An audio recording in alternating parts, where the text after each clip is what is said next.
Hay una palabra que nosotros los cristianos utilizamos muy a menudo. Después les voy a dar unos datos de cuántas veces aparece esa palabra en la Biblia. Pero yo creo que es muy importante, así como el domingo pasado vimos y analizamos el significado de la palabra amén, porque también es otra de las palabras que utilizamos muy a menudo. A mí me gustaría que poco a poco tú fueras sabiendo el significado de las palabras que tantas veces oyes mientras cantamos, mientras se ora, e incluso mientras se predica. Para que no seas como el loro que repite palabras, pero en el fondo no sabes realmente lo que significan. A mí me gustaría que ustedes tuvieran una fe basada en la razón y no en la emoción. Porque la fe del cristiano no es una fe ciega. Bueno, tenemos que creer en esto porque es lo que nos han dicho y es lo que hay, pero no se puede comprobar. No, esa no es la fe del cristiano. La fe del cristiano está basada en hechos concretos. Y dice la palabra de Dios que nuestro culto, es decir, nuestra relación con Dios, tiene que ser un culto racional. Es decir, la razón no queda al margen. Claro, está la fe, está el espíritu, está el alma. Pero la mente no se anula con la conversión.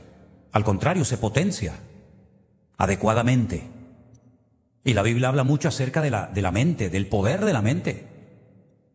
Incluso dice la Biblia que nosotros podemos llegar a tener y debemos de anhelar tener la mente de Cristo. Sus pensamientos, cómo Él actuaba, cómo Él se movía, ¿verdad? Y por eso creo que es muy importante que de vez en cuando, y hoy es una de esas tardes, que sería bueno que analizáramos una de las palabras que utilizamos muy a menudo, y es la palabra Señor. Quiero que presten atención a esa explicación o a esa definición que encontramos ahí. Como bien saben ustedes, el Nuevo Testamento se escribió originalmente en griego. Y el griego también es un idioma tremendamente rico y con palabras polivalentes, es decir, que tienen múltiples significados o traducciones.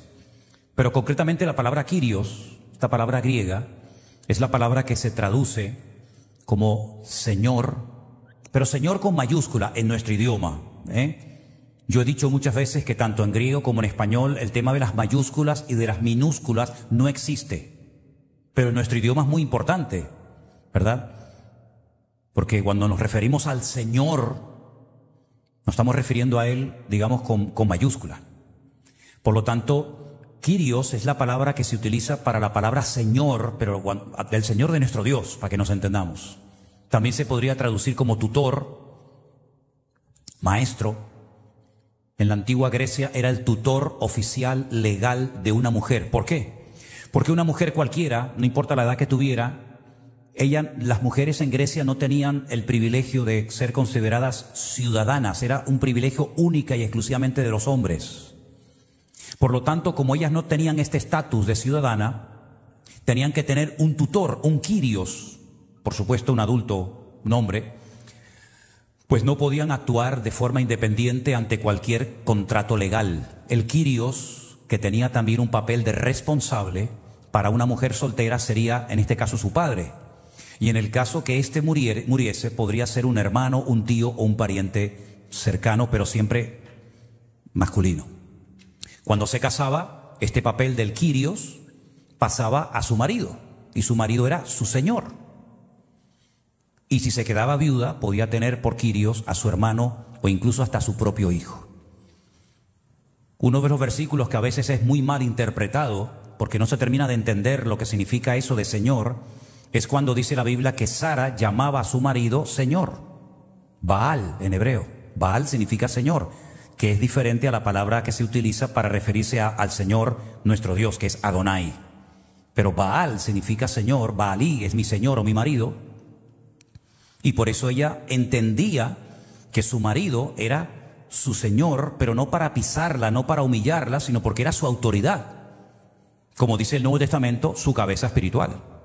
Y esto no es cuestión de machismo ni de feminismo, lo cual ha hecho muchísimo daño a muchas personas, incluso cristianos e iglesias, sino es simplemente aceptar el rol que cada uno tiene que cumplir en esta vida. La Biblia nos enseña que en la iglesia, aunque delante de Dios todos somos iguales, la realidad es que en la iglesia no todo el mundo puede ser ojo, o boca, o pierna, o cabeza. Bueno, cabeza ninguno porque es del Señor, pero quiero decir que cada uno de los miembros en el cuerpo de Cristo cumple un rol, una función específica, ¿verdad? Y aunque nadie es imprescindible, lo que está bien claro es que cuando un miembro deja de ejercer su función y de aportar lo que tiene que aportar, está perjudicando al resto del cuerpo de Cristo. Por eso, si tú te planteas tu cristianismo única y exclusivamente viniendo una vez a la semana a la iglesia a mirar o a escuchar, tienes que cambiar eso, porque te vas a convertir en una persona que se va a pegar toda su vida oyendo y no aportando nada. Y no estoy hablando de aporte económico, que es el que a mí personalmente el que menos me interesa, sino hablo de tu aporte espiritual. ¿Qué aporta usted viniendo a esta iglesia? Yo sé lo que yo tengo que aportar y creo que lo estoy aportando. Sé cuál es mi función, a lo que Dios me llamó y a lo que Dios no me llamó también lo tengo claro. Pero usted tiene con el paso del tiempo que preguntarse, bueno, yo ya me he convertido, he entendido el Evangelio, he decidido venir a esta iglesia. Si ese es su caso, si no lo es, pues usted tendrá que orar para ver si es aquí o en otra. Y usted tiene que plantearse en algún momento de su vida cuál es su función en esa iglesia en la que el Señor le ha puesto.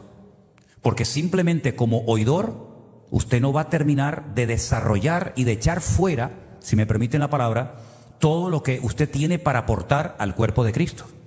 Es como si la mano se niega a trabajar. Bueno, hay gente que escribe con los pies, incluso hacen cuadros extraordinarios. El otro día, por cierto, vi a un muchacho tocando la guitarra con los pies que ni yo con las dos manos la toco como él. Pero no es lo normal. La guitarra no se diseñó.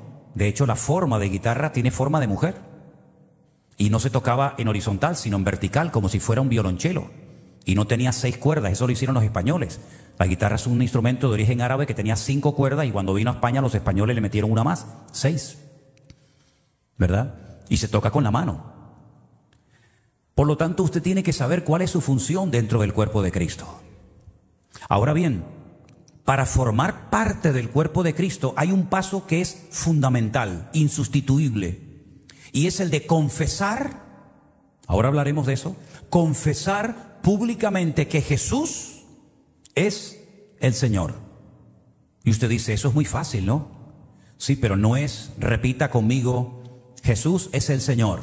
Amén. El siguiente. Jesús es el Señor. Amén. El siguiente. No. Vamos a profundizar un poco en el término.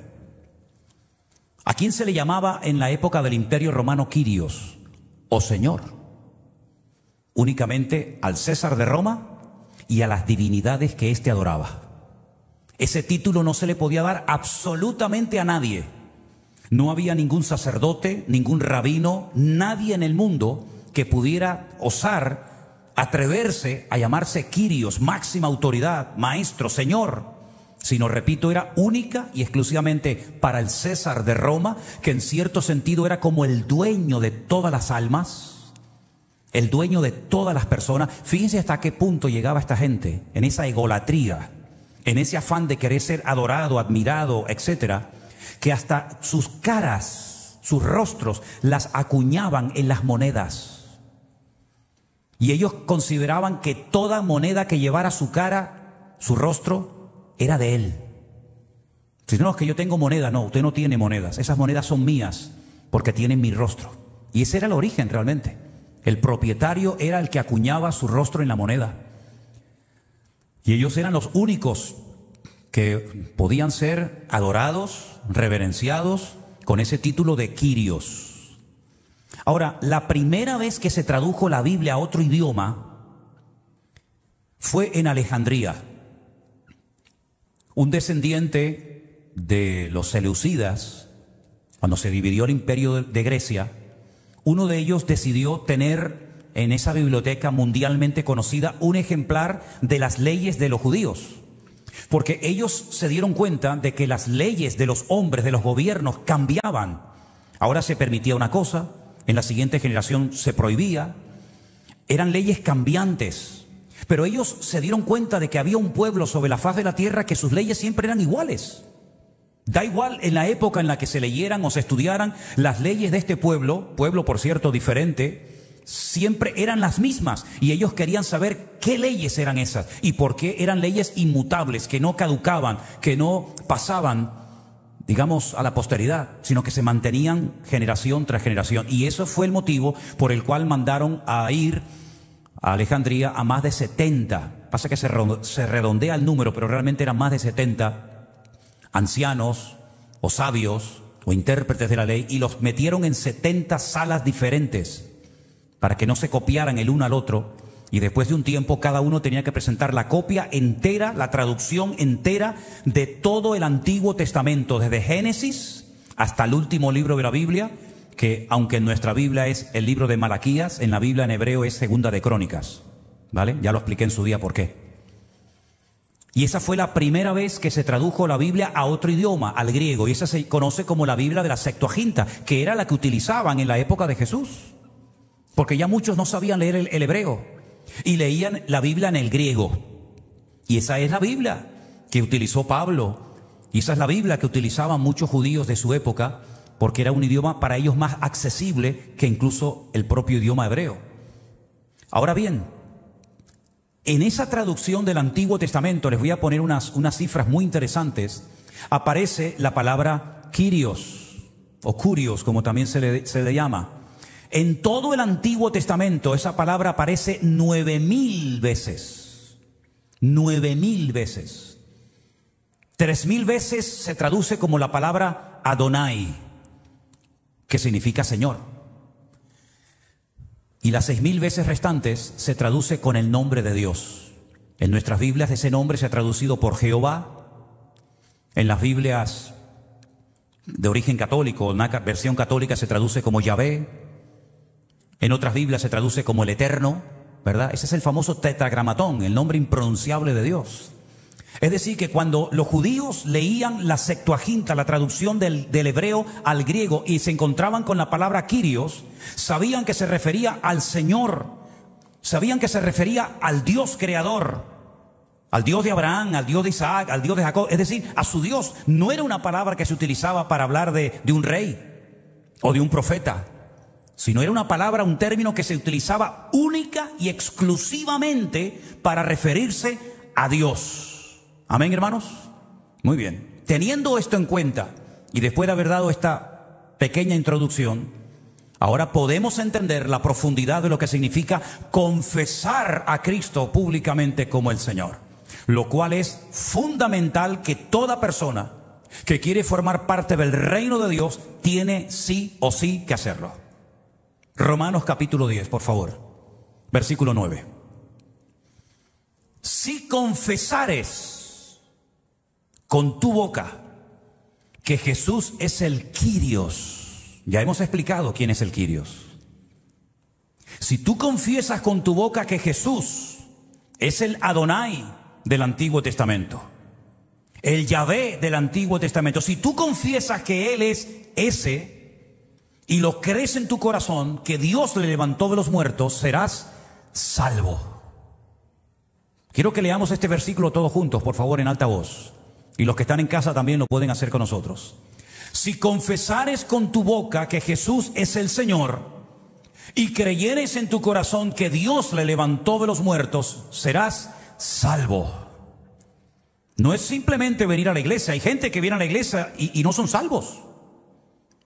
Hay hijos de creyentes que se han criado en la iglesia. A lo mejor su madre lo trajo desde su propio vientre y asistieron a la escuela dominical de niños y fueron a lo mejor a algún campamento. O suelen venir regularmente al culto de jóvenes y no son salvos. Hay incluso hijos de pastores que se criaron en el evangelio que no son salvos. Hay personas que puede ser que lleven toda la vida en la iglesia y no son salvos. Porque la salvación no viene por asistir a esta o a cualquier otra iglesia cristiana o evangélica o de la denominación que sea. La salvación no se obtiene así. La salvación no se obtiene cuando uno se bautiza. Dice, bueno, yo me quiero bautizar. Y seguramente más de uno se habrá bautizado y a lo mejor en el fondo sabía lo que estaba haciendo, lo que significaba. Y a lo mejor no era ni convertido. Salvo, ¿no? Que es lo mismo. Luego esto es un asunto muy serio. Porque la salvación de tu alma o tu condenación eterna depende de esto. Así que pregúntate, ¿tú has confesado públicamente con tu boca, no con tus pensamientos? No así que nadie se entere. No, confesar, declarar, hablar en alta voz que Jesús es Dios. Porque Kyrios era la palabra que se utilizaba para hacer referencia a Dios, a Adonai, a Yahvé, a Yahweh, a Jehová, al Eterno. ¿Tú crees que Jesús es ese? ¿Lo crees en tu corazón? ¿Lo confiesas con tu boca? Entonces eres salvo.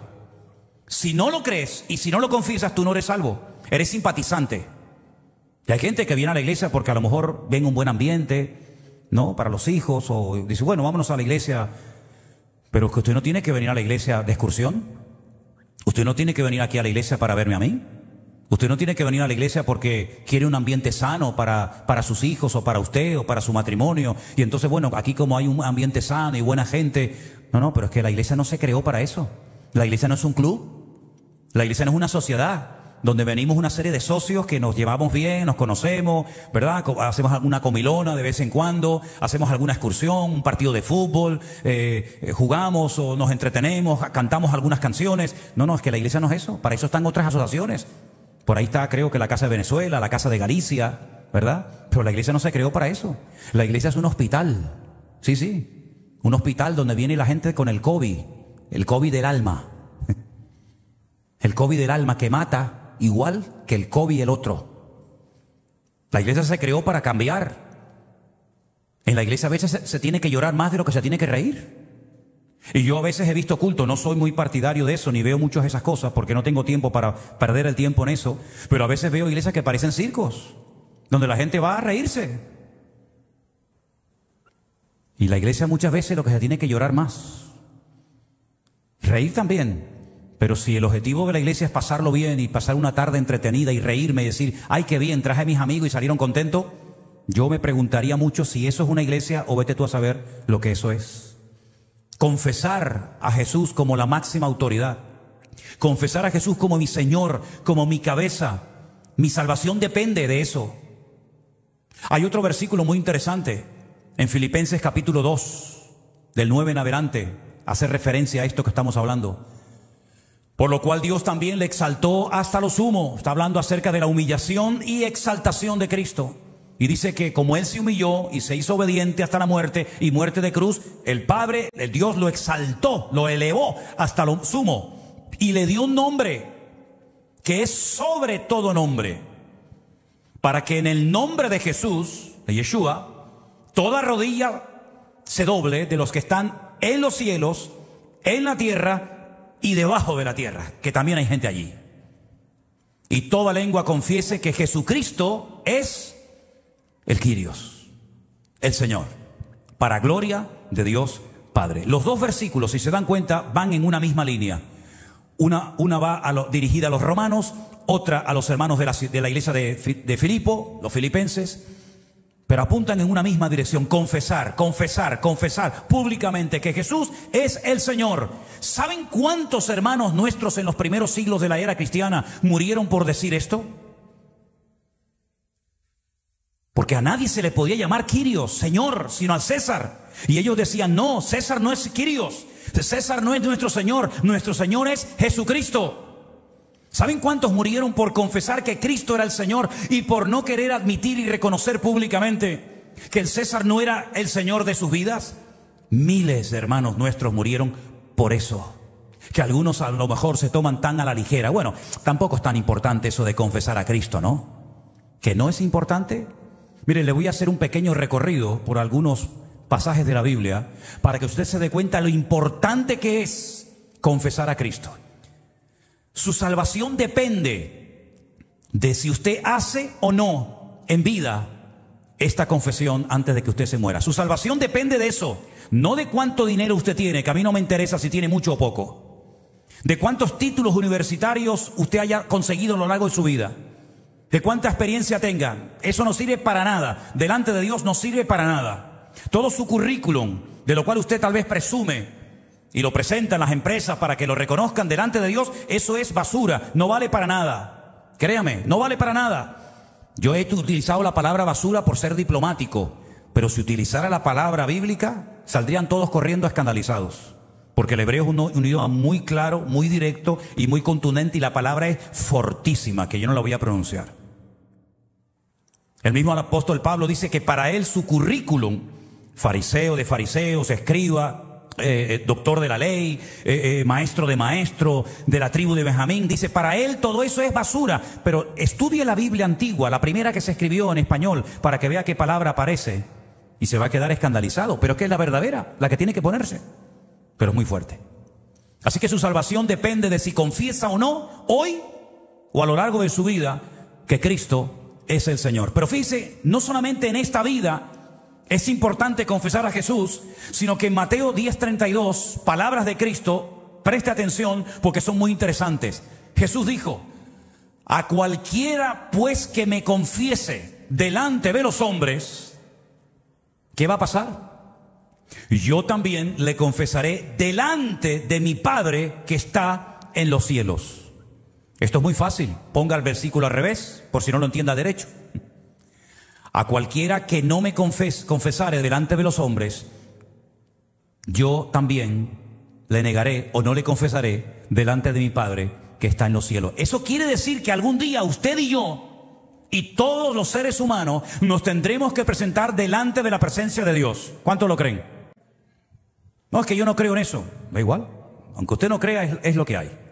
Es que a mí no me gusta. Es que da igual. Es que Dios no depende de tus gustos para ser Dios o para tomar decisiones. Es que Dios no depende de lo que se decida en un cónclave o en una reunión administrativa de la denominación esta o aquella. Es que Dios no depende de eso. Dios ha dicho, si ustedes me confiesan delante de los hombres y no se avergüenzan de mí, si se atreven a decir públicamente, tú eres Dios. ¿Qué eso significa? Señor, Kyrios. Si tú no te avergüenzas de decir eso delante de tu padre, en el colegio, en la universidad, a tus compañeros de trabajo, etcétera, etcétera, cuando tú te presentes en la otra vida delante de mí, yo te confesaré y le diré, Padre, déjalo entrar. Porque Él me confesó en la tierra y yo lo confieso delante de ti. Así que, ¿qué te parece? Así que lo que estamos no es para tomárselo a la ligera, no es una broma, está en juego tu destino eterno, la salvación o la condenación eterna de tu alma. El que tú confieses o no a Cristo marca la diferencia entre que te quedes o te vayas cuando el Señor arrebata a su amada iglesia en las nubes. ¿Tú sabías que Cristo va a arrebatar a su amada iglesia? ¿Tú sabías eso? Ya lo puedes quitar si quieres. Dice la Biblia que los que están en el polvo, los que están durmiendo, serán despertados. Y luego nosotros, los que vivimos, seremos arrebatados juntamente con ellos en las nubes para recibir al Señor en el aire. ¿A quiénes levanta el Señor? ¿A quiénes arrebata? ¿A quiénes lleva el Señor? A los que confesaron que Él era el Kyrios. Y a los que no lo hicieron, se quedan. Por eso dice la Biblia en Mateo 24, 2 estarán durmiendo en una cama. ¿De qué habla ahí? ¿De una relación de adulterio? No, habla de un matrimonio. No va a poner ejemplos antibíblicos, no es coherente. Habla de una relación. Pero no dice la Biblia, cree en el Señor Jesucristo y serás salvo tú y tu casa. Es que eso no es una promesa, mijo. Eso es una profecía que Pablo le dio a un señor que se comprobó esa noche porque se convirtió el carcelero de Filipo y toda su casa. Pero eso no es una promesa. ¿Y cómo no es una promesa? 2 estarán en una cama, es decir, el marido y la mujer. Uno será tomado y el otro se queda. Pero si ella era convertida, ¿por qué se queda él? Porque él no confesó nunca a Cristo como su Señor y Salvador personal. Por eso se quedó. O viceversa, se fue él y se quedó ella. Entonces no es que como mi mujer tiene una fe tremenda, pues ya quiere decir que ya mi marido y mis hijos nos vamos con el Señor. Yo no sé si te enseñaron a ti eso, pero eso no es bíblico. La salvación no se transmite. La salvación es personal e intransferible. Y tú no te puedes convertir por 4 o 5 miembros de tu familia. Hay sectas como por ejemplo los mormones que dicen, bueno, como los que se murieron no eran mormones, nos bautizamos por ellos y se salvan, aunque se condenaron porque no eran de nuestra secta o de nuestra religión. Es que tampoco es bíblico. La salvación, repito, es intransferible, es personal. Si tú no te conviertes, tú te quedas. Por eso el que te vayas o que te quedes en esta vida depende de si confiesas o no al Señor Jesucristo como tu Señor y Salvador personal. Y ya sabes lo que significa la palabra Señor. Dios, autoridad, maestro, cabeza, etcétera, etcétera. No hay nada por encima de Él. Pero bueno, habrá otras maneras, preguntarán algunos. Habrá otras formas. Bueno, vamos a ver qué nos dice la Biblia. Hechos capítulo 4, versículo 12. A ver si esa pregunta tiene respuesta, que sí la tiene, mírala. En ningún otro hay salvación. Pero Pero esto descarta muchas religiones, claro, millones. En ningún otro hay salvación, porque no hay otro nombre bajo el cielo, no hay, no lo busque porque no lo va a encontrar. No hay otro nombre bajo el cielo dado a los hombres en el que podamos ser salvos. No lo hay. Ay, pero es que yo pensaba que si yo me comportaba bien y si yo iba por aquí o hacía las cosas bien según mi religión, o sea, bueno, eso es lo que usted pensaba. Pero te vuelvo a decir, es que hay mucha gente que la han engañado. Y yo creo que una de las funciones principales por las cuales Dios me puso aquí y delante de esas cámaras, ¿saben para qué? Es para sacar a millones y a millones de personas de las mentiras que les han metido en la cabeza. Y gracias a Dios miles de personas están convirtiendo en estos últimos tiempos para la gloria de Dios. Y dicen textualmente, gracias a Dios por la palabra, pastor. Gracias a Dios porque han caído las escamas de mis ojos. Porque es tiempo de que se te hable claro el evangelio. No hay otro nombre. No lo hay. Pero hay otro versículo aún más fuerte que este. Primera de Timoteo 2:5. Porque hay un solo mediador. Hay un solo Dios y un solo mediador entre Dios y los hombres. ¿Y cómo se llama ese mediador? Ese intercesor. Ay, pero no era María. No. Pero es que a mí me enseñaron y a mí también. Y a mí también me lo enseñaron. ¿Pero quién te lo enseñó? ¿Dios o los hombres? Los hombres, ¿verdad? Solamente hay un Dios. Y ahí creo que la mayoría estamos de acuerdo. Pero en lo que muchos no están de acuerdo es en eso de que hay un solo mediador entre Dios y los hombres. Y se llama Jesucristo, hombre. Así que no hay otro nombre, no hay otro mediador. Y la única forma de ser salvos, si no quedarnos en esta vida y perder nuestra vida, nuestra alma eternamente y para siempre, es confesando públicamente que Él es el Señor para gloria de Dios Padre. ¿Cuántos dicen amén? Si prestaron atención a la lectura de esta tarde, en Apocalipsis capítulo 5, es tremendo este capítulo. Yo le pedí a Rafael que lo leyera entero. Antes de comenzar el culto le dije, bueno, es que es un capítulo muy largo, pero claro, me daba pena cortarlo, porque es que es un capítulo extraordinario, porque aquí surge un dilema, aquí surge una pregunta, y vamos a leer a partir del versículo 1. Y vi en la mano derecha del que estaba sentado en el trono un libro escrito por dentro y por fuera, sellado con 7 sellos. Y vi a un ángel fuerte que pregonaba a gran voz, ¿quién es digno de abrir el libro y de desatar sus sellos? Todo esto está pasando en la otra vida, allí, en esa dimensión diferente a la nuestra. Un libro que está escrito por dentro y por fuera, nadie lo puede mirar, nadie lo puede leer, ¿verdad? La pregunta recorre el cielo, ¿quién es digno de abrir este libro, de desatar sus sellos? Y la respuesta es tremenda, ninguno, ni en el cielo, ni en el cielo, ni en la tierra, ni debajo de la tierra, podía abrir el libro, ni aún mirarlo. Y mira que hay gente en el cielo, está Pablo, está José, está María, ¿quién más? Está Abraham, ¿quién más? Moisés, Jacob, José, Noé, miles, millones, pero dice que no había ni uno digno de abrir el libro ni aún mirarlo. Y entonces dice, yo lloraba mucho porque no se había hallado a ninguno digno de abrir el libro, ni de leerlo, ni de mirarlo. Y uno de los ancianos me dijo, no llores, no llores. Mira los títulos que vienen ahora. He aquí el león de la tribu de Judá, la raíz de David, ha vencido para abrir el libro y desatar sus 7 sellos. ¿Cuántos dicen por favor un fuerte amén? Gloria a Dios. Ese era el único digno de poder abrirlo, leerlo, mirarlo, compartirlo, el único. Y miré y vi que en medio del trono de los 4 seres vivientes, en medio de los ancianos, estaba en pie un cordero como inmolado, que tenía 7 cuernos, 7 ojos, los cuales son los 7 espíritus de Dios enviados por toda la tierra. Y vino y tomó el libro de la mano derecha del que estaba sentado en el trono. Y cuando hubo tomado el libro, los 4 seres vivientes, los 24 ancianos, se postraron delante del cordero, se postraron delante del cordero. Es interesante notar que cuando Pedro va a la casa de Cornelio, el centurión romano, y se postra y le dice, no, no te postres, adora a Dios.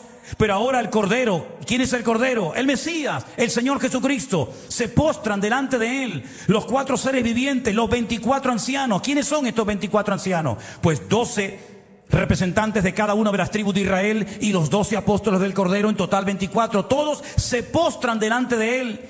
Todos tenían arpas y copas llenas de oro, de incienso, que son las oraciones de los santos. Cantaban un cántico nuevo diciendo, digno eres de tomar el libro y de abrir sus sellos, porque tú fuiste inmolado y con tu sangre nos has redimido para Dios de todo linaje, lengua, pueblo y nación, y nos has hecho para nuestro Dios reyes y sacerdotes, y reinaremos sobre la tierra. Y miré y oí la voz de muchos ángeles alrededor del trono y de los seres vivientes y de los ancianos. Su número era millones de millones, que decían a gran voz, escuche, el Cordero que fue inmolado es digno de tomar el poder, las riquezas, la sabiduría, la fortaleza, la honra, la gloria y la alabanza. Pero ¿quién es este Cordero? ¿Quién es este personaje que es digno de recibir toda la gloria, la honra, la alabanza? ¿Quién es? Porque dice la Biblia, al Señor tu Dios adorarás y a Él solo servirás. Pero ahora me encuentro aquí que el Cordero que fue inmolado, que es digno de tomar el poder, la riqueza, la sabiduría, la fortaleza, la honra, la gloria y la alabanza. Entonces, ¿en qué quedamos? ¿Adoramos a Dios o adoramos a Jesús? ¿Y no será que son lo mismo? ¿Y no será que Jesús es Dios? Porque si no fuera Dios, esto sería idolatría. Estaríamos adorando a un hombre creyendo que es Dios. Pero esto es Biblia. Esto no es la teología de esta iglesia local. Esto es la palabra de Dios. Bautistas, pentecostales, metodistas, anglicanos, católicos. Todo ser humano que se acerque hoy a Apocalipsis capítulo 5 leerá lo mismo que yo estoy leyendo hoy aquí en este púlpito. Que el Cordero es el único digno de ser alabado, admirado, reconocido, honrado. Todo le pertenece a Él. Luego tiene que ser Dios, porque si no es Dios, estamos cometiendo el peor pecado, que es el de darle culto y honra y gloria a un hombre en vez de a nuestro Dios. Y todo lo creado que está en el cielo y sobre la tierra y debajo de la tierra y en el mar y todas las cosas que en ellos hay, oí decir al que está sentado en el trono y al Cordero sea la alabanza, la honra, la gloria, el poder por los siglos de los siglos. Amén. Los 4 seres vivientes decían amén. Y los 24 ancianos se postraron sobre su rostro y adoraron al que vive por los siglos de los siglos. Lo adoraron. No le dieron un aplauso diciendo, vamos a dar un aplauso para tenerlo contento. Gracias por lo que hiciste por nosotros en la cruz, pero quédate ahí. No, lo alabaron, lo adoraron, se postraron delante de Él. ¿Por qué? Porque Cristo es Kyrios, Él es el Señor, Él es el Dios eterno, el Verbo hecho carne. ¿Cuántos dicen amén? No puedo creer que nadie me diga amén con lo que estoy diciendo. No puedo creer que nadie dé un aplauso a Dios en esta tarde. Y me estoy esforzando para animarles. Y quiero verles animados. Quiero verles gozosos. Porque Él está aquí con nosotros en esta tarde. ¿Cuántos dicen amén? Gloria a Dios. Por favor, hermano, por favor.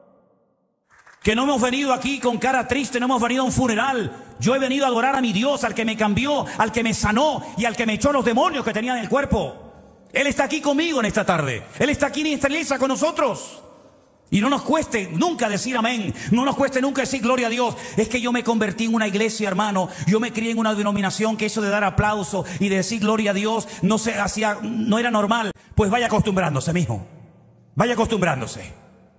Porque en el cielo estaremos todo el día dando aplausos, Y en el cielo estaremos todo el día diciendo gloria a Dios y aleluya y digno eres y santo y santo. Así que vaya practicando desde ahora. Porque estamos aquí para aprender. ¿Cuántos dicen amén? Al que no era capaz, al que no se atrevía, al que no quería, al que se negaba rotundamente a reconocer que el César de Roma era el Kyrios, le cortaban la cabeza directamente. Así de claro. ¿Se dan cuenta lo que significa confesar a Cristo? ¿Se dan cuenta que no es, venga conmigo, repita conmigo, yo acepto a Jesús, perdóname Señor, amén, venga al siguiente? ¿Se dan cuenta que es mucho más profundo? Ahora, si Él es el Señor, si Él es el Dios verdadero, y si Él es la máxima autoridad, significa que yo ahora le pertenezco a Él. Y hay alguien que lo entendió perfectamente. ¿Y saben quién fue? Saulo de Tarso, Pablo. Él dijo, ya no vivo yo, mas vive Cristo en mí. ¿Qué significa ser redimido? Otra palabra que ya en su momento explicaremos. Redimido. Hemos sido redimidos por la sangre de Cristo y a veces no saben ni lo que están diciendo. Redimido, comprado. ¿Se acuerdan ustedes cuando aquel hombre se levanta por la noche y pone así su mano y no encuentra a su mujer en la cama con él? Y sale por las calles a buscarla y se da cuenta de que está en una plataforma en público delante de todo el mundo, totalmente desnuda, de arriba abajo, y la están subastando como si fuera una esclava. Y el Señor le dice: cómprala y vuélvela a llevar a tu casa. Y se la lleva a su casa, seguramente dando todo lo que tenía, después de pasar la vergüenza de ver a su mujer expuesta como si fuera un animal en una plaza pública, a punto de ser llevada, vete tú a saber a qué país, para humillarla y violarla cuanta era su amo. Y después de haber hecho semejante acto de amor y de compasión y de misericordia, después de haber dado su dinero para poder recuperar a esa mujer que lo abandonó una noche sin ningún motivo aparente, resulta que se le va una noche y le es infiel con otros hombres. Y uno dice: Señor, ¿y esto qué significa, Señor? Porque tú sabías que la mujer de tu siervo Oseas iba a hacer eso. En cuanto tuviera la oportunidad, se iría y saltaría de cama en cama e iría detrás de los hombres como una perra en celo. Y el profeta Oseas le dice: Señor, ¿y esto qué es? Y le dice: lloras, ¿verdad? Sufres, ¿verdad? Lo pasas mal, ¿verdad? La amas y te abandona. La compras para que nadie se la lleve como esclava y te abandona. Le das amor, le das cariño, le das un hogar, tienes hijos con ella, eres un buen marido, un buen padre, y te abandona. Y estás llorando y sufriendo, ¿verdad? Pues déjame que te diga algo. Eso es lo que lleva haciendo durante mucho tiempo mi pueblo Israel conmigo. Que los saqué de Egipto, los compré de la mano del faraón, abrí un mar rojo para que pasaran por en medio. Cuando querían agua, hasta de las piedras hacía que saliera agua. Cuando querían carne, traía codornices por montones para que comieran y se saciaran. Cuando pedían pan, les mandaba lluvia de pan del cielo. Los defendí durante el día, estuve con ellos, los bendije, los prosperé, les di mi palabra, me revelé a ellos, les di todo cuanto podía desear tener un pueblo en esta vida. Y me han abandonado, se han puesto a la primera de cambio, como tu mujer se ha ido con otro. Estos se fueron con un becerro de oro y comenzaron a adorarlo y decían: este es nuestro Dios que nos libró y nos sacó de la tierra de Egipto. Ahora me entiendes, ¿verdad, Oseas? Ahora sabes lo que uno sufre y llora cuando es abandonado, cuando es humillado, ¿verdad? Cuando es, digamos, despreciado. Pues eso es lo que ha hecho mi pueblo durante generaciones y generaciones. ¿Y saben lo que hizo el Señor? Lo mismo que Oseas, pero multiplicado por 50 millones. Viendo que su pueblo, viendo que nosotros, a la primera de cambio, si no era en una cosa, era en otra, un día decidió venir personalmente. Vino personalmente, se humanó, tomó forma de hombre y nació como cualquier criatura. Y estuvo en el vientre 9 meses esperando, como tiene que esperar una criatura para nacer. Y a los 9 meses nace y espera hasta los 30. Y cuando empieza su ministerio, comienza a sanar a los enfermos, a echar fuera demonios, a levantar muertos de las tumbas, a hacer milagros espectaculares, demostrando como Oseas que Él es un Dios de amor, un Dios de misericordia, lento para la ira, grande en misericordia. Y cuando llegó el momento de decir: bueno, ahora hemos entendido el gran amor de Dios, me llevan ante Poncio Pilato, ante uno que se llama el Quirios. Y le pregunta la autoridad: ¿a quién queréis? ¿A vuestro rey? ¿O a este desgraciado llamado Barrabás? Y se fueron detrás de Barrabás, del peor, como tu mujer, Oseas, se ha ido detrás de lo peor, teniendo lo mejor en su casa y no valorándolo. Y ese es el amor de Dios. Él lo hizo todo por amor a ti y por amor a mí. Y lo único que nos pide es que si confesares con tu boca que Jesús es el Quirios, es el Señor, serás salvo. Nada más. Yo haré lo difícil, les dejo a ustedes la parte fácil.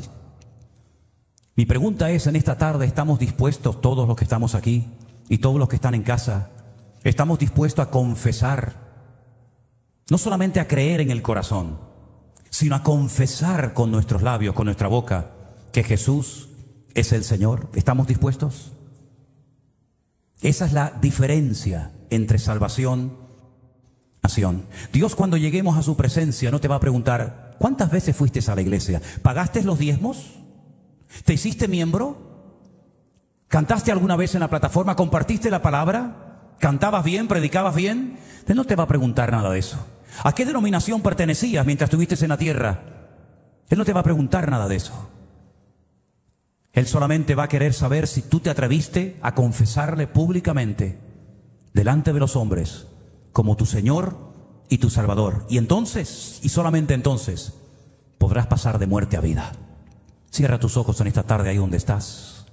Y si hay alguien en casa o aquí con nosotros en esta tarde que cree que Jesús es el Señor, que cree que Jesús murió y resucitó al tercer día, pero no lo has dicho, no lo has confesado con tu boca, ahora es el momento de hacerlo, mi querido amigo.